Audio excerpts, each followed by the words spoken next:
Hello movie লাভারবাসী।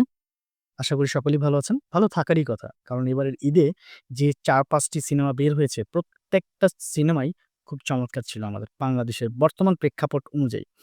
যদি আমি 'অন্তরাত্মা' থেকে বাদ দেই, নাম্বার 1 পজিশনে ডেফিনিটলি 'বরবাদ' থাকবে। 'বরবাদের' পরে 'দাগি', 'জঙ্গলি', 'জিন 3' প্রত্যেকটা সিনেমায় যে যার মতো করে এন্টারটেইনমেন্ট নিয়ে যাচ্ছে এবং প্রত্যেকটা সিনেমাই ভালো করছে। উইথআউট 'অন্তরাত্মা' একটু ডিফেটে চলে গিয়েছে। সেটা অন্য কারণে। সেটা নিয়ে হয়তোবা আরো অন্য একদিন আলোচনা করা যাবে। সো আজকে আমরা মূলত কথা বলব 'বরবাদ' সিনেমাটা নিয়ে। আসলে 'বরবাদ' সিনেমাটি আজকে আমি দেখে আসলাম। কেমন লাগলো আমার আসলে? বিস্তারিত আ তুলে ধরার চেষ্টা করেছি। মানে পার্সোনাল ওপিনিয়ন। এটা কোনো রিভিউ না। আমি আমার পার্সোনাল কিছু অভিব্যক্তি আপনাদের সাথে শেয়ার করতে চাচ্ছি। That's it. চলুন তাহলে শুরু করা যাক। 'বরবাদ' সিনেমার সম্পর্কে বলতে গেলে ১ম এই বলতে হয় ২০২৫ সালে আসার পরে একটি সিনেমা কি বেসে ব্যবসা করে থাকে অথবা কি বেসে সুপারহিট বা ব্লকবাস্টার আমরা যেটাই বলি না কেন ইন্ডাস্ট্রি হিট এটা হয়ে থাকে। যদি আমি ওয়ার্লড ওয়াইড চিন্তা করতে যাই, তাহলে একটি সিনেমার ৩ টি ভাগে ভাগ করা যায়। নাম্বার 1 কনটেন্ট খুব ভালো হতে হবে। আই মিন স্টোরিটা আপনাকে একটা ভালো গল্প বলতে হবে বা গল্প থাকতে হবে আপনার সিনেমার মধ্যে। সেকেন্ড অফ অল হচ্ছে ভালো মেকিং থাকতে হবে। সেটা বাজেট ইস্যু হলেও হতে পারে। যদি আপনি বাজেট দিয়ে ভালো মেকিং করতে পারেন, ডেফিনিটলি আপনি আ বাজেট ব্যবহার করতে পারেন। থার্ড অফ অল যদি বলি সেটা হচ্ছে স্টারডম এর একটা বিষয় থাকে। যেমন ধরেন এই ৩ টার মধ্যে যদি আপনার একটা কম থাকে, কোনো সমস্যা নেই, সিনেমা ব্যবসা করে যাবে। বাট ৩ টার মধ্যে যদি ২ টা কম থাকে, সেই সিনেমার ব্যবসা করতে পারবে না। যেটার বিরল উদাহরণ 'সিকান্দার'। যাক আমি 'সিকান্দারে' যাচ্ছি না, আমি 'বরবাদ' সিনেমায় আসি। 'বরবাদ' সিনেমার স্টোরিটা যদি বলি, 'বরবাদ' সিনেমার স্টোরিটা এভারেজ ছিল। খুব আহামরি কোনো গল্প ছিল না। খুব বেশি মানি অন্য লেভেলের কোনো গল্প ছিল না। যেটা আমরা মালায়ালাম ইন্ডাস্ট্রি বা মাল্লায়ালাম ইন্ডাস্ট্রিতে দেখে থাকি। বাট সিম্পল একটা গল্প ছিল, এর মেকিংটা ছিল দুর্দান্ত।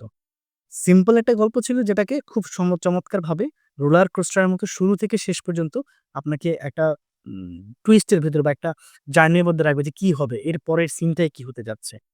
মানে ভেঙে গল্পটাকে বলা এবং মুনশিয়ানা বলব এটা ডিরেক্টর আসলে মুনশিয়ানা ছাড়া আর কিছুই না। তিনি একটি সাধারণ গল্পকে অসাধারণভাবে প্রেজেন্টেশন করতে পেরেছেন আমাদের কাছে। যেমন আমি যদি বলি 'অ্যানিমাল' অনেকে এটাকে 'অ্যানিমাল' এর কপি বলছে। আসলে এটা কপি বলা যাবে না। আবারও বলছি 'অ্যানিমাল' এর গল্প 'বরবাদের' গল্প সম্পূর্ণ আলাদা।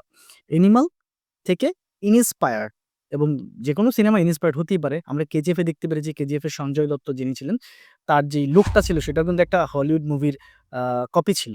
ফুল কপি ছিল লুকটা। বাট স্টোরি তো কপি ছিল না। লুকটাকে তারা কপি করেছে বা ইন্সপায়ার্ড হয়েছে। তার মানে পুরো সিনেমাটা তো কপি না।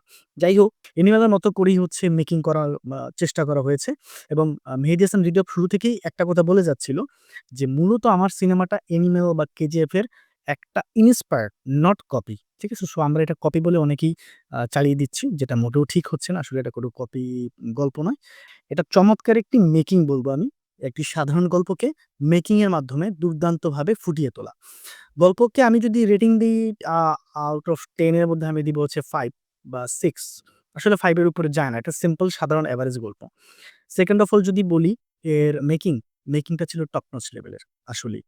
কিছু খুঁটিনাটি বিষয় ছিল যেমন হচ্ছে আমি যদি বলি জিল্লুর একটা বিষয় থাকে। জিল্লু পুরো সিনেমা জুড়ে ছিল এবং জিল্লু এখানে একটা কথা বলছিল যে, সে আমাদের যেই আরিয়ান মির্জা শাকিব খান তার কষ্ট তার সহ্য হয় না।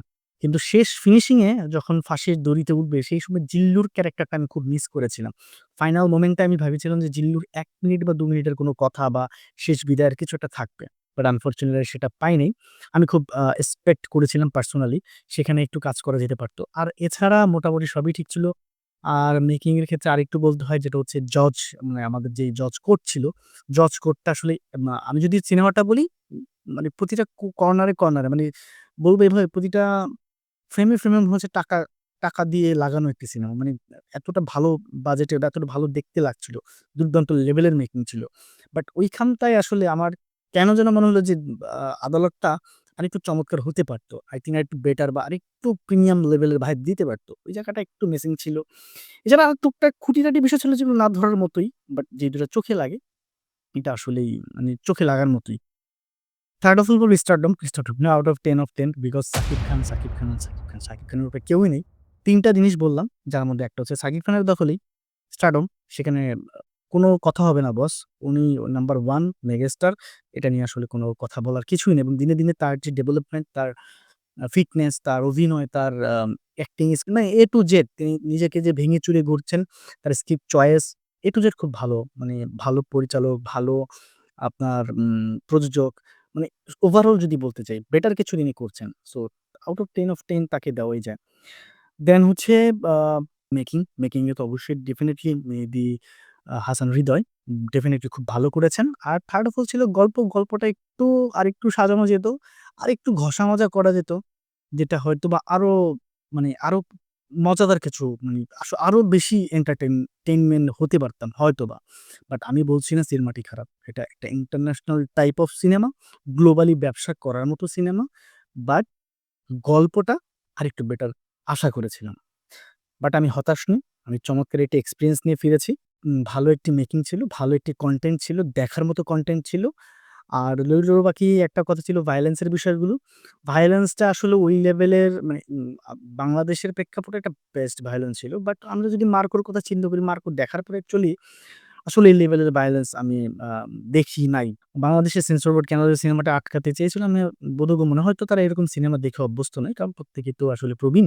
তারা আগের যুগের সাথে তাল মিলিয়ে চলতে চাচ্ছিলেন। বাট সিনেমা এখন অনেক দূর এগিয়ে গিয়েছে। এখানে আরেকটা বিষয় বলতে হয় যেটা আমি বলতে ভুলে গিয়েছিলাম সেটা হচ্ছে গান। এই সিনেমার গানগুলো ছিল খুব চমৎকার কিছু গান।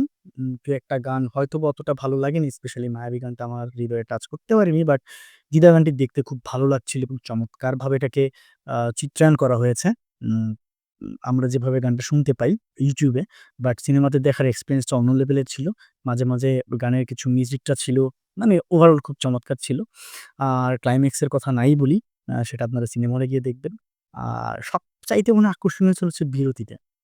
ওই বিরতির যে ক্লাইম্যাক্স ওই সময়টাতে আসলে এমনভাবে শেষ করা হয়েছে মনে হচ্ছিল যে আমরা না উঠি। যে উঠে মানে উঠে গেলেই যদি আবার সিনেমা স্টার্ট হয়ে যায়। মানে ওয়াশরুমে যাবেন আপনি তখনও টেনশন লাগবে যদি সিনেমা শুরু হয়ে যায় আমি মনে হয় মিস করে ফেলবো। আসলে এরকমভাবে উনি শেষ করেছেন যেটা দুর্দান্ত ছিল। আসলে ভালো লাগার অনেক বিষয় ছিল। আ বাট আমার মনে হয়েছে যে গল্পটা আরেকটু সাজানো যেত। আর গান সম্পর্কে বলতে গেলে বলতে হবে গানটা একটু খুব দ্রুত মানে ১ম হাফে আমরা টানা ৩ টা গান পরপর শুনতে পাচ্ছিলাম। আসলে এটাকে একটু মনে হয় মাঝে গ্যাপটা আরেকটু দিলে ভালো হতো। অ্যাকচুয়ালি পরপর টানা ৩ টা গান আসলে একটু বেখাপ্পা লেগেছিল। বাট ওভারঅল উনি কনটেন্ট দিয়ে পুষিয়ে দিয়েছেন। সেটা পরবর্তীতে ভালো লাগায় তৈরি হয়। ওভারঅল একটা ভালো সিনেমা ছিল। আর 10 আউট অফ 8 পেতেই পারে এই সিনেমাটি এবং টপ নচ লেভেলের সিনেমা ছিল। Great Mehedi Hasan Hridoy and whole team. ধন্যবাদ। আপনাদের কেমন লেগেছে? আর আমি আমার অনেস্ট রিভিউ দিলাম, আমার পার্সোনাল রেটিং দিলাম। এটা আমি কোনো সাকিবিয়ান না, কোনো নিশোয়ান না। আমি আমার পার্সোনাল রিভিউ দিলাম এটা আসলে। সিনেমা ভালো, কনটেন্ট আরেকটু বেটার হতে পারত। বাট এটা একটা গ্লোবালাইজড সিনেমা। এটা বহির্বিশ্বে দেখানোর মতো সিনেমা। এটা আমাদের সিনেমা। আমরা গর্ব করে বলতে পারি এই বিষয়টি। ধন্যবাদ সবাইকে। আপনারা যদি 'বরবাদ' সিনেমাটি দেখে থাকেন তাহলে আপনাদের কেমন লেগেছে বিস্তারিত কমেন্ট বক্সে জানাতে ভুলবেন না। দেখা হচ্ছে পরবর্তী ভিডিওতে।